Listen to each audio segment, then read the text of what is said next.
নমস্কার, দিগদর্শনে আপনাদের সকলকে স্বাগত। আমি জ্যোতিষ দেবজ্ঞ অমিত শ্রী।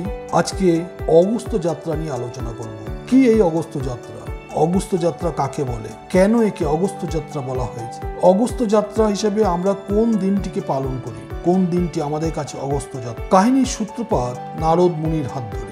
সৃষ্টির দেবতা ব্রহ্মার মনন থেকে সৃষ্টি হয়েছিল নারদ মুনি, তাই তাকে ব্রহ্মার মানস পুত্র বলা হয়। পালনকর্তা বিষ্ণুর আরাধনা করেই নারদ মুনির দিনাতিপাত হয়। কিন্তু যেখানেই যান সেখানেই কোনো না কোনো অনর্থ করে বসে। কখনো সেই অনর্থে ভালো কিছু বয়ে আনে, আবার কখনো খারাপ, তাই তাকে অনর্থের দেবতাও বলা হয়। সত্যিকার অর্থে নারদ মুনির এই আশীর্বাদই পেয়েছিলেন বিষ্ণুদেবের থেকে যে তিনি কখনো এক জায়গায় স্থির থাকতে পারবেন না, আর যেখানেই যাবেন কোনো না কোনো অনর্থের কারণ হবে। নারদ মুনি একবার বিশ্ব ব্রহ্মাণ্ড ঘুরে বেড়াচ্ছিলেন। এমন সময় তিনি বিন্ধ্য পর্বতের পাশ দিয়ে যাচ্ছিলেন। বিন্ধ্য পর্বতশ্রেণীর অবস্থান বর্তমানে ভারতের পশ্চিমাঞ্চলে। বিন্ধ্য পর্বতশ্রেণী অঞ্চলকে বিন্ধ্যাচলও বলা হয়। বিন্ধ্য পর্বত পাশ কাটিয়ে যাওয়ার সময় বিন্ধ্য পর্বতের বিশালতা দেখে এবং এর সৌন্দর্যে মুগ্ধ হয়ে নারদ মুনি বিন্ধ্য পর্বতের সাথে কথা বলার ইচ্ছা প্রকাশ করেন। তিনি এগিয়ে গেলেন বিন্ধ্য পর্বতের কাছে। তিনি যদিও বিন্ধ্যের সাথে কথা বলতে যাচ্ছিলেন, কিন্তু তিনি তো অনর্থের দেবতা, তাই অনর্থ না করে কি করে হয়? কথা বলার ছলে তিনি বিন্ধ্যকে খানিকটা রাগিয়ে দিতে চাইলেন। নারদ মুনি বললেন, ওহে বিন্ধ্য পর্বত, তোমার এই অপরূপ সৌন্দর্য যে কোনো পর্বতের সৌন্দর্যের থেকে অতুলনীয়। সৌন্দর্যের দিক থেকে তুমি সকল পর্বতের থেকে অগ্রগামী হতে পারতে, অন্তত আমি তাই মনে করি। কত প্রকার জীবেদের তুমি ধারণ করে আছো, কত মুনি ঋষি তোমাকে আশ্রয় করে আছেন, গুহায় বসে নির্বিঘ্নে তপস্যা করছেন। কিন্তু এসব বলে নারদ মুনি যখন দীর্ঘশ্বাস ছাড়লেন, নারদ মুনির গুণগান শুনে বিন্ধ্য পর্বতের খুবই গর্ববোধ হচ্ছিল এতক্ষণ, কিন্তু তার দীর্ঘশ্বাস বিন্ধ্য পর্বতের নজর এড়াল না। সে বলল, আপনাকে অনেক ধন্যবাদ মহর্ষি নারদ, কিন্তু আপনি যেমন বললেন যে আমি মহৎ পর্বত হতে পারতাম, আমি কি মহৎ পর্বত নই? নারদ বুঝতে পারলেন পরিকল্পনা সফল হয়েছে, কিন্তু মুখে সে মলিন ভাব বজায় রেখে ইতস্তত ভাব দেখিয়ে বললেন, আমি তো বলতে চাই তুমিই পর্বতদিগের মধ্যে সেরা, কিন্তু সেটা সঠিক হবে না। বিন্ধ্য পর্বতে এবার ক্রোধের উদ্রেক হলো। সে বলল, কেন? আমার থেকে মহৎ পর্বত আর কে আছে? নারদ মুনি এবার একটু শঙ্কিত হলেন, কারণ তিনি জানেন যে তিনি যদি এই প্রশ্নের সঠিক উত্তর দেন তাহলে বিন্ধ্য পর্বত আরও ক্ষুব্ধ হবে এবং তাকে পিষে ফেলতেও পারে ক্রোধে।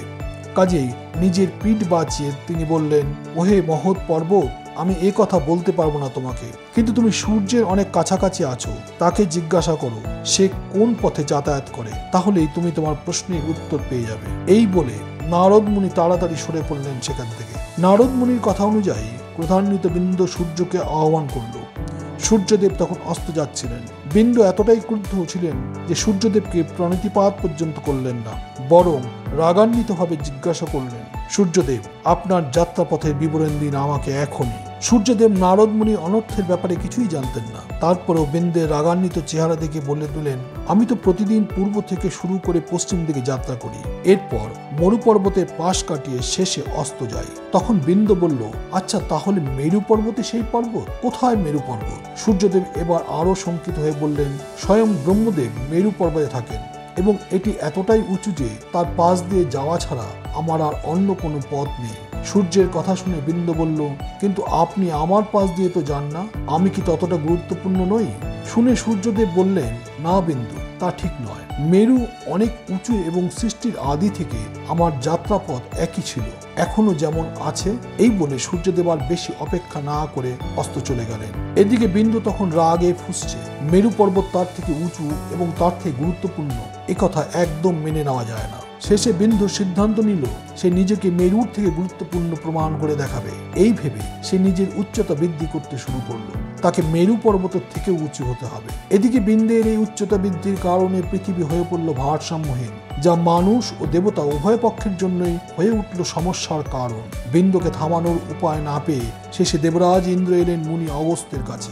অগস্ত্য মুনি ছিলেন বিন্ধ্য পর্বতের গুরুদেব, কাজেই তাকে শান্ত করতে পারলে কেবলমাত্র অগস্ত্য মুনিই পারবেন। দেবরাজ ইন্দ্র তার অভিপ্রায় জানলেন মুনির কাছে। সব শুনে মুনি মুচকি হাসলেন এবং দেবরাজকে নিশ্চিন্তে ফিরে যেতে বললেন স্বর্গে। কুটিরে ফিরে এসে তিনি তার স্ত্রী লোপামুদ্রা এবং 2 পুত্রকে সঙ্গে নিয়ে পথ চলা শুরু করলেন। এক সময় তারা পৌঁছে গেলেন বিন্ধ্য পর্বতের সামনে। তিনি বিন্ধ্যকে আহ্বান করলেন। বিন্ধ্য নিচে তাকিয়ে দেখে গুরুদেব অগস্ত্য ডাকছেন। সে মুনিবরকে প্রণাম জানিয়ে বললেন, গুরুদেব আজ্ঞা করুন। তখন তিনি বললেন, বৎস, আমি খুব ব্যস্ত এবং খুব শীঘ্রই আমাকে দক্ষিণে যেতে হবে। কাজেই তুমি যদি নিচু হয়ে আমাদের চলার পথ করে দাও তাহলে আমার পথ সহজ হবে। একথা শুনে বিন্দু খুশি মনে নত হয়ে তাদের পথ তৈরি করে দিল। পর্বত পার হয়ে মুনি আবার বিন্দুকে ডেকে বললেন, ওহে বিন্দু, আমি খুব শীঘ্রই ফিরে আসব।